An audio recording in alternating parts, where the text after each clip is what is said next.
Amen? Praise the Lord. Amen. Are you blessed? Amen. Hallelujah. Purihin po ang Panginoon sapagkat siya lamang po ang karapat-dapat na papurihan, itanghal sa ating kalagitnaan. Amen? Amen. So can we just give a clap offering for the Lord once again, church? Hallelujah. Amen. Thank you, Sister Serena and the whole music team. Amen. Sa napakagandang worship that we have rendered before the Lord. And it's our prayer that every song that we have sung, sis, yung slide mo hindi yan. And every song that we have sung, amen, will be a sweet, pleasing aroma before the throne of the Lord. Amen. Hallelujah. So let's proceed directly to our message for tonight, which is found in 2 Corinthians chapter 8, verses 1 to 7. Amen. Amen. So, andyan na po ba? And the title of the message tonight says, Giving Par Excellence. Amen. Ano po ba yung sabihin ng par excellence? Maybe it will be new to you. So sabi niya dun, giving par excellence. Pag sinabing par excellence, sabi niya dito, it is a term of praise for things that are great. Or in other words, being the best of a kind. So ibig sabihin, sa madaling salita, Giving is the best of a kind. Giving the best of a kind. Amen. So, sa gabing ito, pag-aaralan po natin, ano ba yung pagbibigay? Amen. Every week, we are hearing about exhortations on giving, on tithes and offerings. And tonight, we're going to dig when it comes to giving, ano ba talaga yung pagbibigay? Amen? Amen? Amen. Are you excited? Amen. Hallelujah. Because giving is an important element of a Christian service. Ito po ay isang bahagi ng ito po ay isang elemento ng isang Christian service. Yung pagbibigay. Amen? Meron po ba tayong ayan. Kung makikita po natin sa New Testament, 1 Corinthians chapter 16 verses 1 and 2, introduction pa lang to mga kapatid. Diyan mo na yung title natin. So 1 Corinthians chapter 16 verses 1 and 2, sabi niya dun, Now concerning the collection for the saints, as I have given orders to the churches of Galatia, so you must do also. Sabi niya doon, on the first day of the week, let each one of you, thank you sis, lay something aside, storing up as he may prosper, that there be no collections when I come. It is Apostle Paul's saying. So sabi niya dito, on the first day of the week, let each one of you lay something aside. Para saan ba to? For what is this, what we are laying aside? Para saan ba yung itinatabi natin? Amen? So, before we proceed, can we just all stand? So, what is the best way? Can we just all stand before we begin later? So, what is the best way to motivate Christians to give liberally, to give generously, to give freely, and to give abundantly? Amen? Makikita po natin in the Old Testament, yung mga examples of giving. For example, the Israelites, they were expected to tithes. God required the Israelites to give their tithes.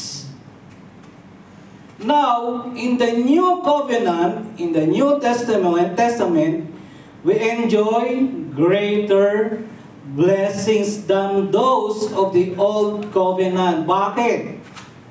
Malalaman po natin later on why we enjoy a greater blessings than of those in the Old Covenant.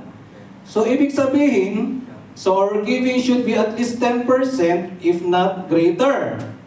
If not greater, at least 10%. Yun po yung sinasabi dun sa Old Testament. Yet, ito po yun. The Apostle Paul is seeking to inspire the Corinthians to abound, that is, to excel, to prosper, to flourish, to overflow. Sino po sa atin dito ang gustong mag-excel? Parang hina. Sino pa dito ang gustong mag-excel? Amen. Sino dito ang gustong mag-prosper? Amen. Sino dito ang gustong mag-flourish? Amen. Mag-overflow? Amen. In the grace of giving. Oh, natawa sila. Amen, ha? Narinig niya yun. Narinig ni Lord yun. God has heard your amen.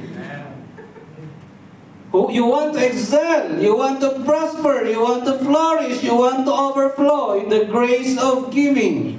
And now the example of the Macedonians has been given to us tonight to inspire us. Amen? So narinig ni Lord yung amen mo, kapatid. God has heard your amen. Be ready for that. And so let's read our text for tonight. It says there, can we just adjust the light, please? Amen. Can we see it? Siguro sige pa, konti pa. Ayan, kitang-kita. Amen? Hindi, yung kanina. Sakto yung kanina. Ayan, ito. So let's read it all together. 2 Corinthians chapter 8, verses 1 to 7. Amen? And now, brothers and sisters, you want you to know about the grace that God has given the Macedonian churches. In the midst of a very severe trial, their overflowing joy and their extreme poverty welled up in rich generosity. For I testify that they gave as much as they were able, and beyond their ability, entirely on their own. They ardently pleaded with us for the privilege of sharing in this service to the Lord's people. And they exceeded our expectations. They gave, take note of this church, they gave themselves first of all to the Lord, and then by the will of God also to us. So we urge Titus, just as he had earlier made a beginning, to bring also to completion this act of grace on your part.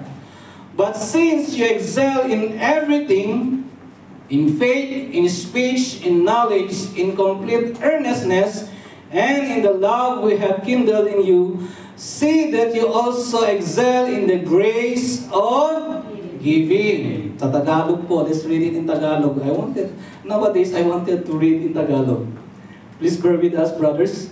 Sabi niya dito, verse 8, ngayon naman, nais naming malaman ninyo, mga kapatid, ang tungkol sa biyaya ng Diyos na ibinibigay sa mga iglesia ng Macedonia. Amen? Grabe po yung Macedonian churches. Bagamat dumaranas sila ng napakatinding pagsubok at halos nakalubog sa kahirapan. Take note of this church. The Macedonian churches. Bagamat dumaranas sila ng napakatinding pagsubok at halos nakalubog sa kahirapan, sila ay may nag-uumapaw na kagalakang na mahagi ng yaman ng kanilang kagandahang loob. Ako ay makapagpapatunay na sila ay kusang loob na nagbibigay ayon sa kanilang kakayahan at higit pa sa kanilang kakayahan. Masidhi pa silang nakiusap sa amin na mabigyan ng pagkakataong makibahagi sa biyayang ito ng paglilingkod sa mga banal. Ang ginawa nila ay hindi namin inaasahan. Ibinigay muna nila ang kanilang sarili sa Panginoon. Amen? At sa amin ayon sa kagustuhan ng Diyos, kaya pinag-usapan namin si Tito na yamang mayroon na siyang pinasimulan, nararapat na tapusin din niya sa inyo ang biyayang ito. Ngunit kung paanong kayo ay sumasagana sa lahat ng bagay, sa pananampalataya, sa pananalita, sa kaalaman, sa kasabikan tumulong at sa inyong pag-ibig sa amin, sikapin din ninyo na kayo ay sumagana sa biyaya ng pagbibigay. Tayo po'y manalangin. Let's pray. Father, in the name of Jesus, through the power of the Holy Spirit, Lord of God, we thank you for tonight, O God, Lord, hallelujah. We thank you for your word, O God, Lord, that you have prepared for us tonight, O God. Holy Spirit, be our teacher, O God, Lord, in this evening, O God, in the name of Jesus. Bless the heart of your people, O God, Lord, even as they receive your word tonight, O God, in Jesus' name. Decrease me that your name alone will be increased in our midst, O God, in Jesus' name. Thank you, God. We bless you. In Jesus' name we pray. Amen and amen. So please all be seated. Amen. So let's go back. So we could see in the Old Testament, God has asked them to give their tithes. They were expected to give their tithes. Amen. What is tithes? It's 10% of your first fruit. Amen. It's 10%. Kung saan sumasahod ka, so take a 10% of that of your salary. So, but in the New Testament, let's try to establish the contrast, mga kapatid. At the end of this message, you can appreciate the blessings of giving beyond. Amen. You're gonna understand how we are being blessed by the Lord beyond the giving of our 10%, beyond the giving of our ikapo. Amen? So, sabi niya dito, let's go back to that. And now, brothers and sisters, we want you to know about the grace that God has given the Macedonian churches. In the midst of a severe trial, their overflowing joy and their extreme poverty welled up in rich generosity. We could see here how the Macedonian churches abound, how the Macedonian churches excel, prosper, flourish, overflow in the grace of giving, despite that they are in a severe trial and extreme poverty. Amen? Tayo po ba yung naghihirap? Naghihirap po ba tayo? May trabaho tayo. Praise the Lord. Kumikita tayo. We are earning. We have a job. We are earning. Isn't that a blessing? Parang hina. Sino dito may trabaho? Taas mo kamay mo. May trabaho ka. Wala kang trabaho. Taas mo kamay mo. Amen? Now, sabi niya dito, kasi sabi niya yung Macedonian in the midst of their severe trial and extreme poverty, they welled up in rich generosity. For I testify that they gave, it is Paul himself, testifying that they gave as much as they were able and beyond their ability. Wow, grabe. Grabe yung attitude nitong Macedonian churches. Ngayon, sino-sino ba yung mga mga churches na kabilang sa Macedonia? Amen? So, tingnan po natin dito. Who were the churches of Macedonia? We have here. This is the map. So, we have the Philippi, the Berea, and the Thessalonica. So they are the churches which belongs in the city of Macedonia. Amen? There's 3 of them. Now, those church of at Philippi. A church at Philippi. Medyo mahaba ito, kaya i-take note nyo na lang yung verses, chapter 16, verses 11 to 40. We could see here, we could read from here in this particular verse. There is this one woman whose name is Lydia and her household. Basahin po natin. Sabi niya doon, now a certain woman named Lydia heard us. She was a seller of purple from the city of Thyatira,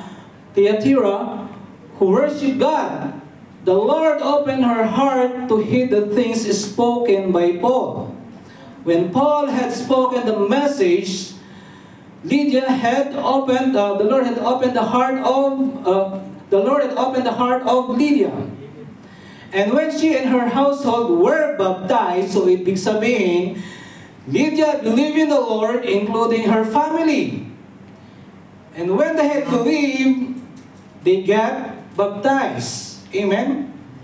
If you have believed the Lord and you are not yet baptized, it's time for you to get baptism, brother or sister. Amen?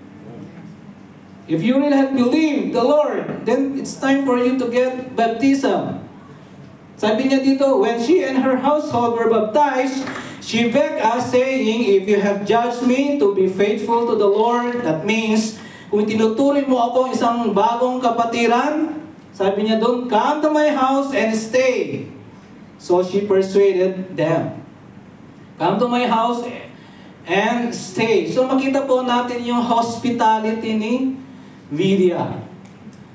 When her and her family was being saved, makita po natin how she has shown her hospitality. Ganun din po yung isa pa, the Philippian jailer and his family. Ano yun?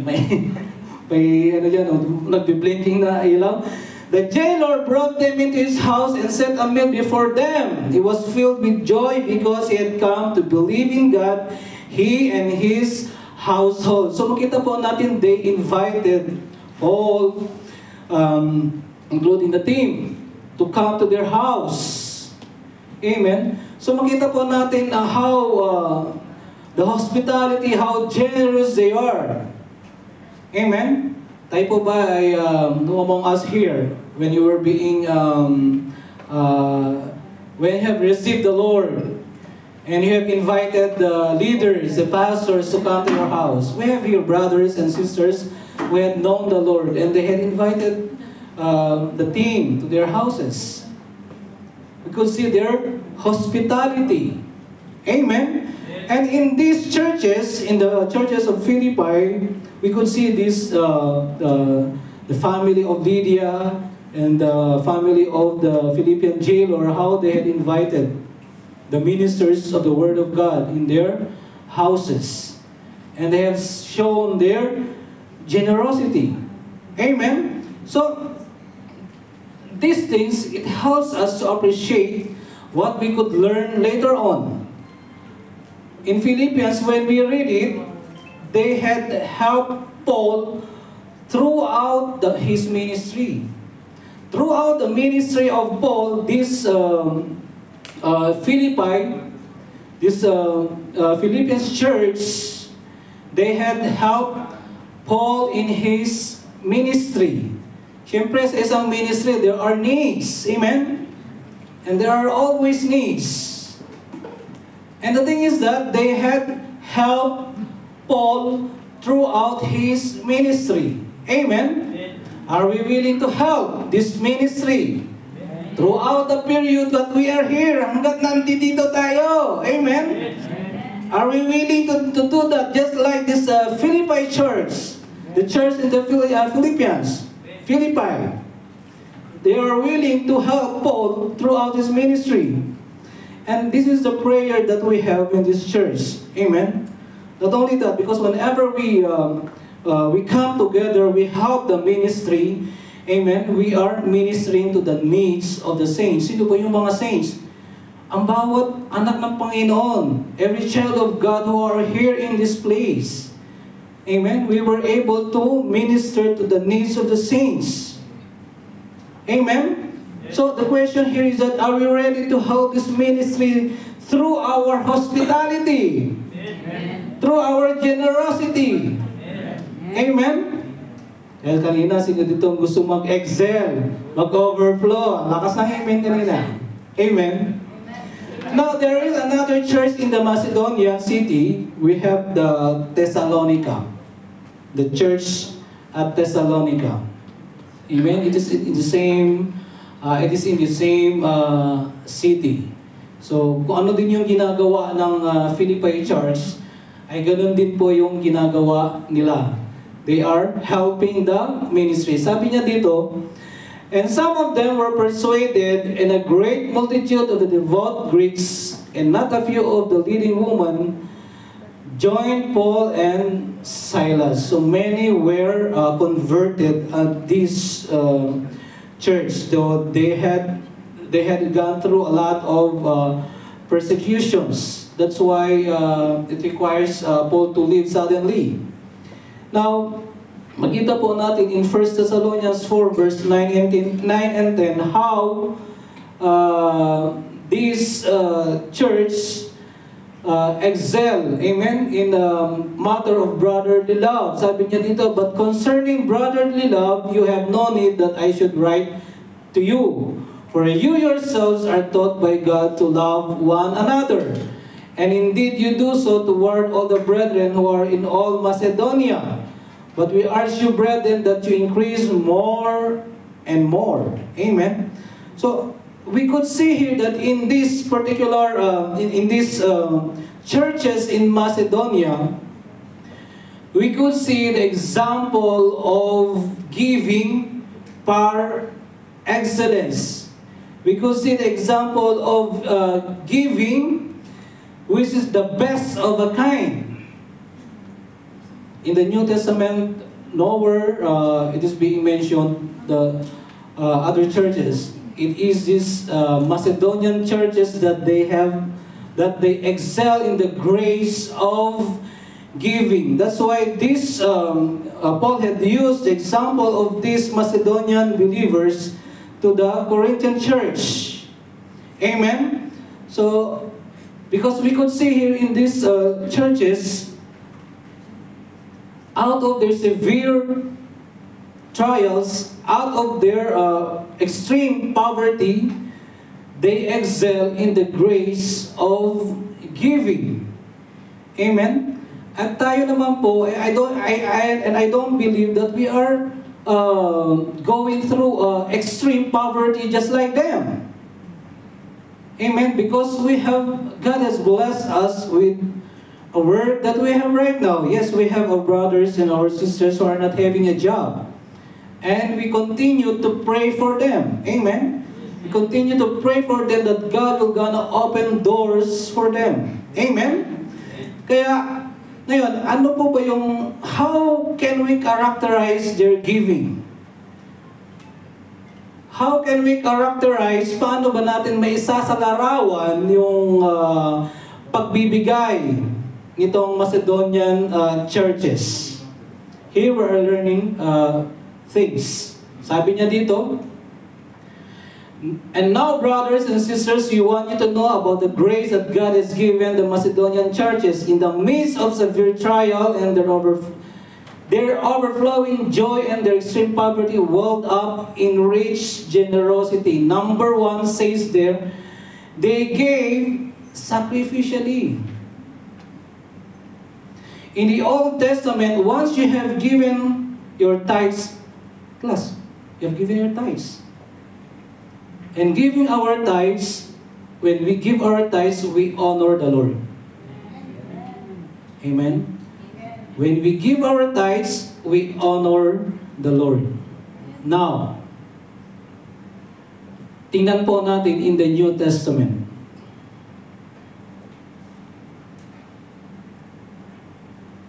Sabi niya dito, in the midst of a severe trial, their overflowing joy and their extreme poverty welled up in rich generosity, for I testify that they gave as much as they were able and beyond their ability, entirely on their own.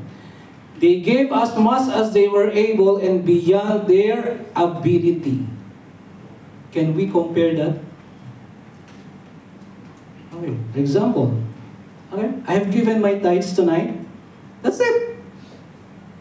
I have given my tithes. That's it. What about other needs of the church? Soon we're gonna have our 25th upcoming anniversary. Amen? Amen. Are you excited for that? Amen. The question here is that would be enough just to release your tithes? Would it just be enough to release your tithes? Sabi niya dito, yung Macedonian churches, they gave as much as they were able and beyond their ability. They have released their tithes and they gave as much as they were able and beyond their ability. Amen? So kung hindi mo pala maibigay ang tithes mo, how can you be able to give beyond your ability? How can you give sacrificially? Eh kung tithes pa lang, di mo nga mai-release. This is a very sensitive issue. Pero makita po natin dito that these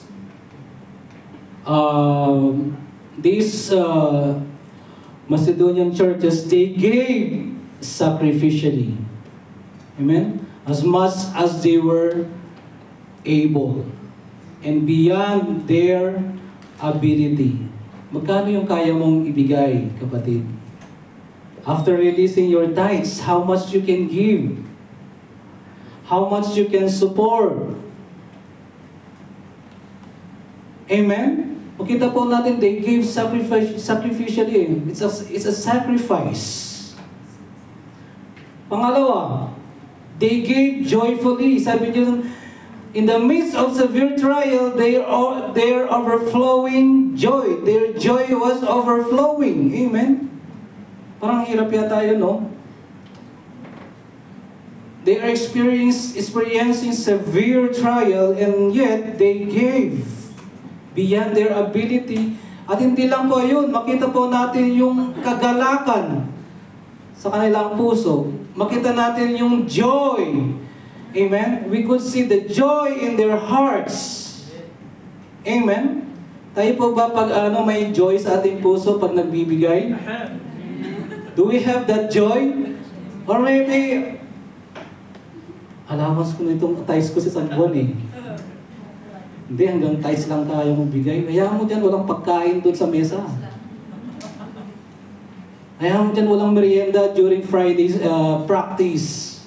Kahit nagugutom yung bayan mo dyan. Matitiis mo, yung kapatiran mo na galing pa trabaho, diretso ng practice, walang makain. Kung meron ka, share. Amen? Volunteer. Yun po yung tinatawag dito na sacrificial. Siguro yung allowance mo for a month, pagkain mo 300. Eh nakita mo walang pagkain during Friday practice, gutom yung iba. Bawasan mo ng konti. Mag-fasting ka. Amen? They gave joyfully. Baka naman na nagbigay ka nga, pero paglabas mo naman, sana lang, hindi na ako nag-release. Nabawasan tuloy yung bulsa ko. Amen? In the midst of severe trial, they are overflowing in joy. Amen? They gave sacrificially. They gave joyfully. And they gave voluntarily. Amen? Kaya po tayo nagtatanong mga kapatid. As you are aware, we are celebrating our 25th anniversary soon. Kaya po tayo nagtatanong, sino po yung gusto mag-volunteer ng food natin this coming Saturday? May mga nag-volunteer. Amen? Kapalapakan po natin yung buhay nila. Amen? At sa ganung kaparaanan po, somehow we could save. Bakit tayo nagsasave? Ano yung goal natin? Because we want to minister to the lost soul. That is the ultimate goal that we are saving in order for us to meet the needs on that big day. Amen? Hindi po tayo basta-basta na lang nagsasave ng wala pong rason. Kaya we try to do our stewardship in the finances that we have. We want as much as possible to save. Amen? Kaya po tayo nag-aas ng sino yung volunteer sa food next week? Amen? Meron na tayo, di ba? Meron na pa ba? Sino yun? Amen. Kayo na nagbanggit sa kanyang pangalan. And we thank God for the life of our of the family that we had now. We had sponsor our food for tonight. Amen. And let's give a clap offering for the Lord. Amen. So they gave voluntarily. Sabi nila, brother, pastor, kami na po next week. Praise the Lord. Amen. And that giving resulted in thanksgiving. Amen. Nagpapasalamat tayo sapagkat may nag-sponsor ng pagkain natin. Amen. Bakit tayo nag-sponsor?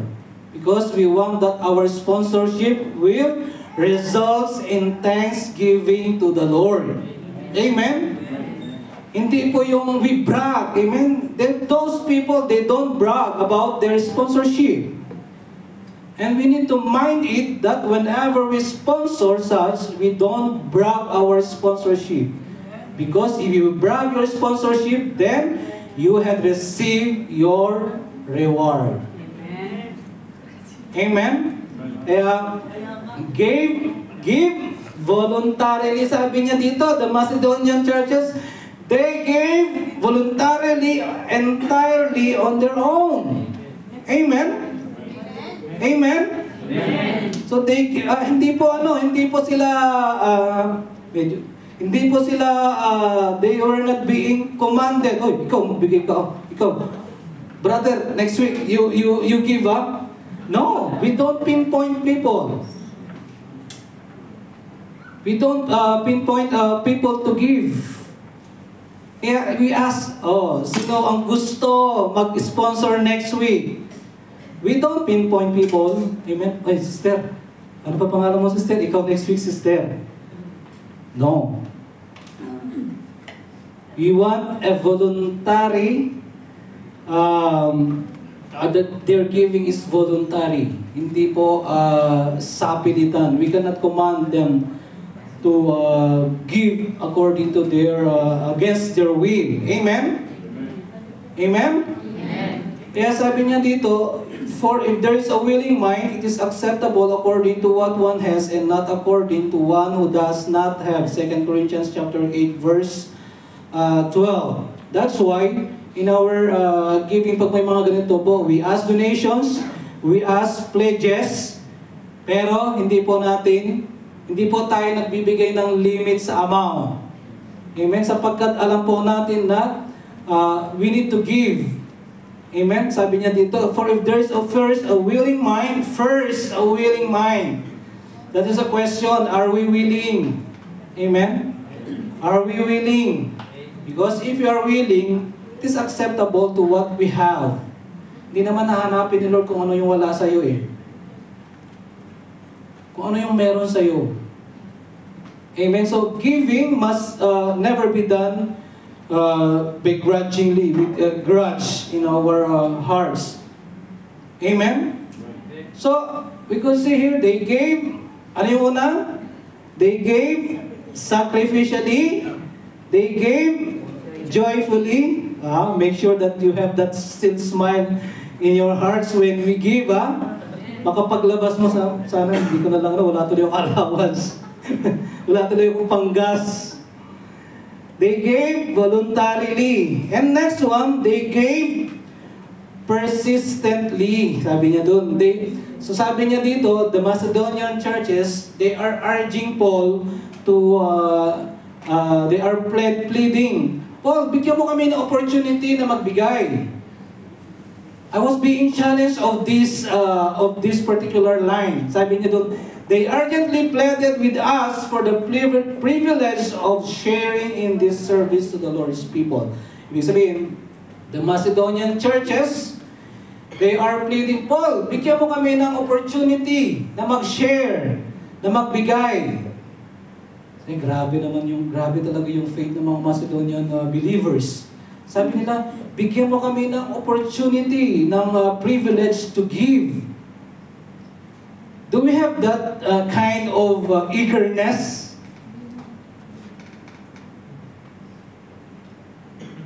Tayo lang po makakasagot nun.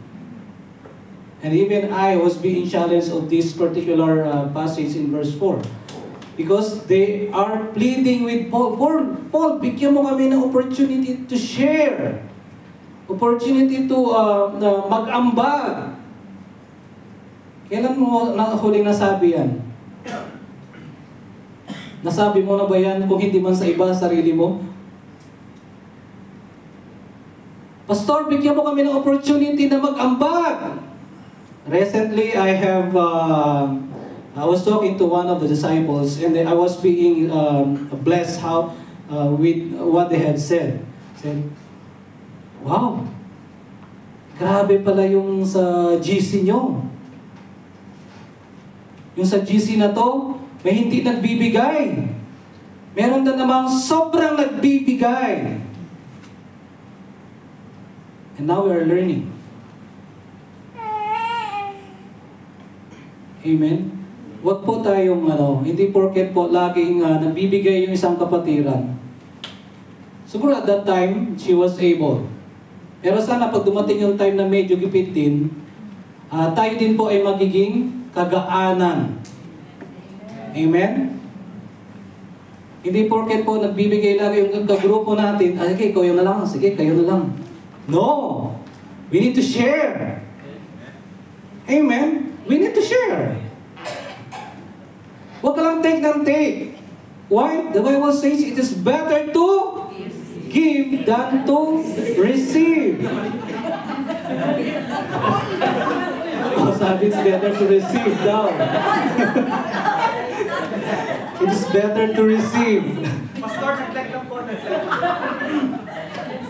So it's better to give than to receive. Amen? So, of course, we have different situations. But, makita po natin yung Macedonian. They have given us a very clear example that even in the midst of their poverty, that even in the midst of their afflictions, they were able to give even with a joyful heart. Amen? I believe naman na our God is a God of provisions. Amen? Kung wala kang trabaho at patuloy kang nagpa-part-time, ibig sabihin, meron kang source. Amen? And out of that source that you had, will you honor God first with your tithes? In tithes, we put God first. Amen? In our tithes, we put God first. And whenever we give, we acknowledge the needs of the church, the needs of the people of God. Amen? Na kapag nag-release ka ng tithes mo, meron ka pa palang dapat gawin. Tingnan mo kung ano yung pangangailangan. Amen? And be a contributor. Amen? Sabihin mo sa kanila, tell to the person seated next to you, be a contributor.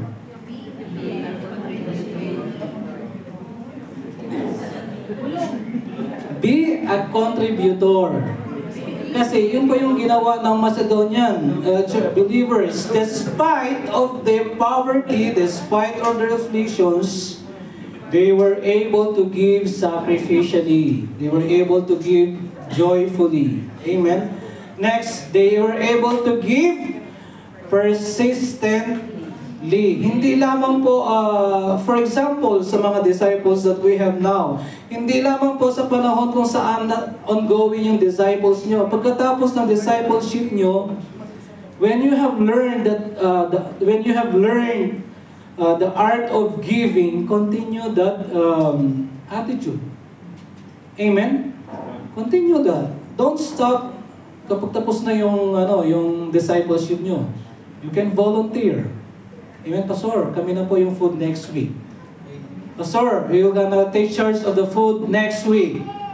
Amen? Amen? Amen? Wala nang nag-amen. Sabi hanggang dun lang, Pastor. So they gave persistently. As sabi nga dito, these Macedonian churches, they have pleaded. to give. Amen? So, kailangan persistent. Amen? Tuloy-tuloy po. Amen? And lastly, this is one thing I wanted us to learn over here. Because first of all, without this, lahat ng mga nauna kanina, it will be meaningless. Amen? 2 Corinthians 8 verses, the verse was not being changed. In verse 5, and they exceeded our expectations, that is, the Macedonian churches has exceeded the expectations of Paul. They gave themselves first of all to the Lord. Amen. How many of us, when you first started to release your tithes, first you gave yourself first to the Lord? Para sa mga baguhan po natin, kung may mga bago dito, when we speak about tithes, it is 10% of our of the resources that we have. For example, you're receiving your salary 1,000, 10% of that is your tithes. Now, the question is that, says here, these Macedonian believers, they gave themselves first of all to the Lord. It is very important that first you have to give yourself first to the Lord. Why? Because it is an act of surrender. You cannot give your tithes, you cannot give your resources unless first you give yourself first to the Lord. Amen. Always remember, there is a blessing in sowing seed. There is a blessing in releasing our tithes.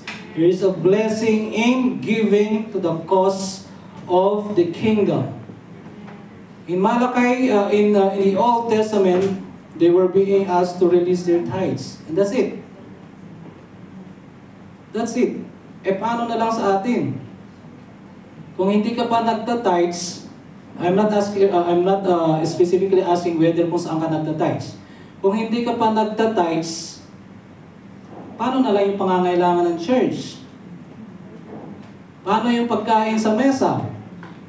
Eh yung tithes, tamang-tama lang pala dun sa renta, sa fuel, sa gas. If we depend on that, then we don't have anything to eat over there. Wala po tayong kakainin dyan, mga kapatid. Especially at this point of time, where we need to save. Amen? Kaya importante po we develop this attitude of excellence in the grace of giving. Giving beyond our tent. They gave themselves first to the Lord.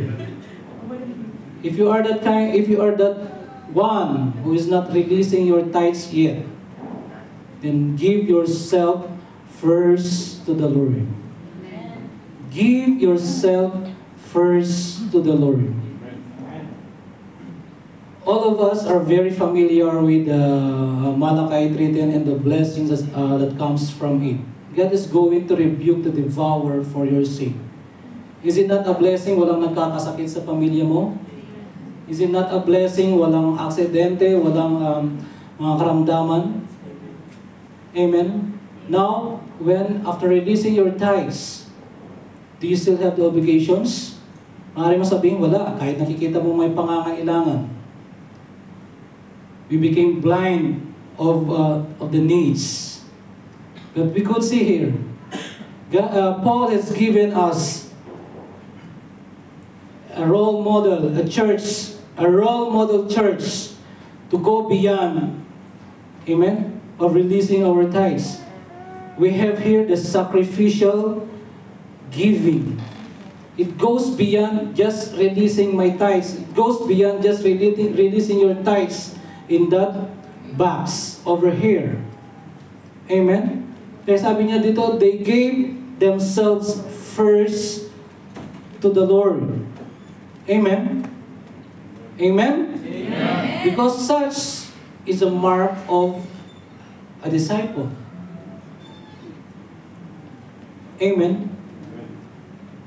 Have we distinguished now? What's the difference? That when we just release our tithes, that's it. But how about considering giving beyond? Amen. How about considering sacrificial giving, joyful giving, persistent giving? Amen? Amen? Amen. So makita po natin dito, tapos na. Amen? It's done. What an example to motivate us in the art of giving. Sabi niya dito, here are the churches that were not expected to give. Take note. These churches, they were not expected to give. But because of their own poverty, they gave. They gave sacrificially, they gave joyfully, they gave voluntarily, persistently, and they gave themselves to the Lord. Amen. If you have not yet tried first to release your tithes, then give yourself first to the Lord. Pray. Amen. Pray for it. Because God wants you to be blessed and be a blessing. Question: what kind of givers are we? Amen. What kind of givers are we? Brother, I have released my tithes. That's it. That's it, brother. Class, I have released my tithes. That's it. What kind of givers are we? Are we a sacrificial giver? A joyful giver? Amen? A voluntary giver? A persistent giver? And the main thing, have we given ourselves to the Lord? Remember, amen, whatever we have, it is God who has given us the ability to produce well. Ang Diyos ang nagbigay sa atin ng kakayahan mag-produce, amen, ng kung anong meron tayo. Amen? And that is honoring God and serving others. Finally, sabi niya dito, meron pong question. So we are not dealing just about being a kind of giver. Sabi niya doon, finally, have you thought about what kind of recipient are you? Ito po yung sinasabi kanina, nagtawanan sila doon eh. Amen? What kind of recipient are you? Anong klase kang tagatanggap? Now, this is a question. Have you accepted His gracious offer properly, or has it been offered in vain? Let's remember,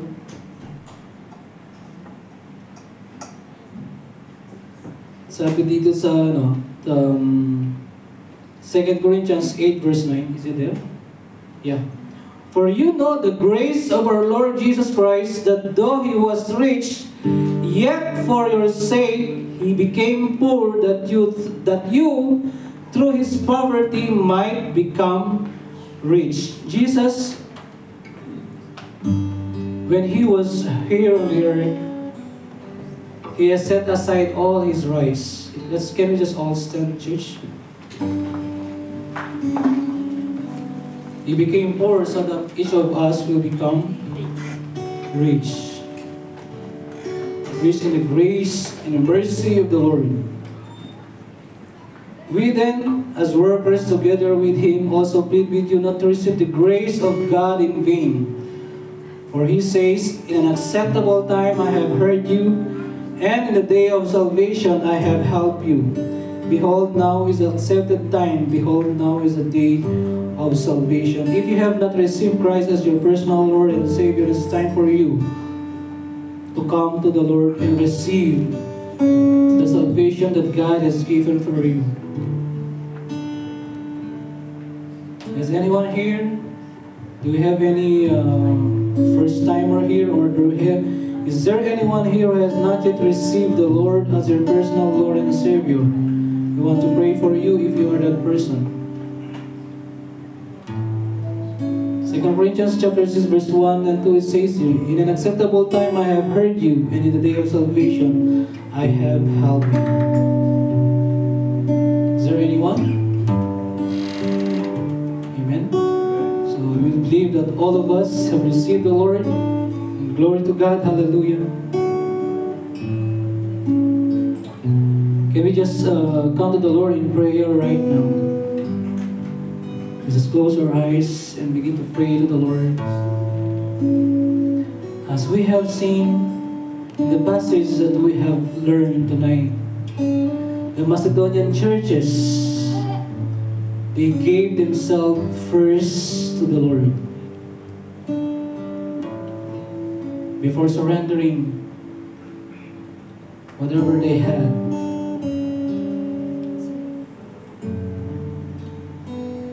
And let it be our prayer, let it be your prayer tonight, church,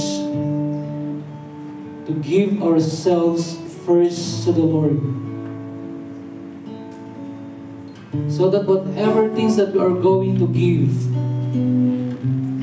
it will not be a burdensome for us. Because we have the grace of God that sustains us.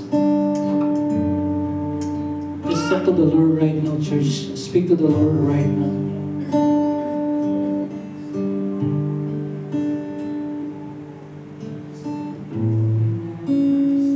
Yes, Lord. Yes, oh Jesus. Hallelujah. Amen. Let's pray. Father God, in the name of Jesus, Lord, we thank you, God. Hallelujah. We thank you for your word tonight, oh God, Lord. Hallelujah. Lord, oh God, we surrender to you our lives, oh God, this evening. At times you are not faithful, oh God, and yet you are faithful to us, oh God. You have never leave us nor forsake us, oh God. Lord, we surrender to you our lives, oh God. Just as the challenge has been given, oh God, Lord, to the church of Corinthians, where there is a need, oh God, Lord, for them to excel in the grace of giving. And so with us this evening, oh God, Lord, God, we pray, oh God, Lord, that you will help us, oh Lord Jesus, oh God, Lord, to excel in the grace of giving, oh God. Open our eyes, oh God, Lord, hallelujah, in the needs of your church, oh God. And help us, oh God, Lord, to be a contributor, oh God, Lord, just as the Macedonian churches, oh God, Lord, who out of their poverty, extreme poverty, oh God, Lord, they have given beyond, oh God, Lord, the capability, oh God, Lord. Lord Jesus, oh God, I decree and declare, oh God, Lord, your blessings upon your people, oh God, Lord, hallelujah. Lord, in the name of Jesus, whatever needs, oh God, Lord, hallelujah, I pray, oh God, Lord, that it's you, oh God, Lord, who are gonna meet the needs of your people, oh God. Lord, bless your people, oh God, Lord, that they too will be a blessing, oh God, Lord. Just as the Macedonian churches, oh God, Lord, who had been a blessing, oh God, Lord, to other churches, oh God. And it is our desire, oh God, Lord, for us, oh God, Lord, to be a blessing, oh God. Cause us, oh God, Lord Jesus, oh God, to be a blessing over this ministry, and not only in this ministry, oh God, but to every churches, oh God, Lord, hallelujah, who needs, oh God, Lord, your divine provisions, oh God. Thank you, God, Lord. Thank you, Jesus, oh God, Lord. Thank you for tonight, oh God, hallelujah. Thank you, Holy Spirit, oh God, Lord, for all the blessings that we had received comes from you, oh God, Lord. As you had promised in your word, O God, Lord, and my God shall supply all your needs according to his glorious riches in Christ Jesus. Thank you, God. Thank you, Jesus. We honor you and we bless you, God, and surrender to you everything. For in Jesus' name, and all the saints will say, Amen and Amen. Amen. Hallelujah. Amen. So this evening, can I have Sister Vicky, please?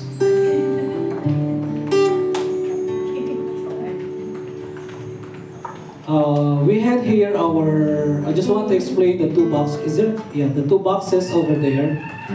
One box is for the tithes and offerings, where you can put your tithes or your offerings. And the other box is related to Haggai. How many of us are aware of our faith center?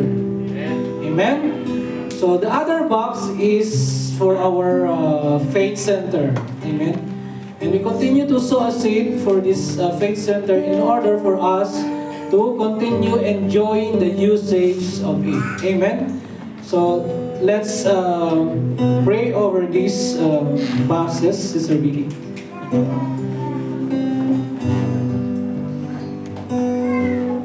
Bibigay po tayo ng... Masaya po ba tayo magbibigay ng tithes and offerings kay Lord? Amen. Ay, manalangin po tayo, continue po tayo sa ating panalangin para sa ating tithes and offering. Close your eyes and we pray. Father God, we thank you for this moment. Salamat po sa iyong mga salitang aming narinig para ipaalala sa amin patungkol sa iyong pagbibigay at maunawaan namin ang mga ito.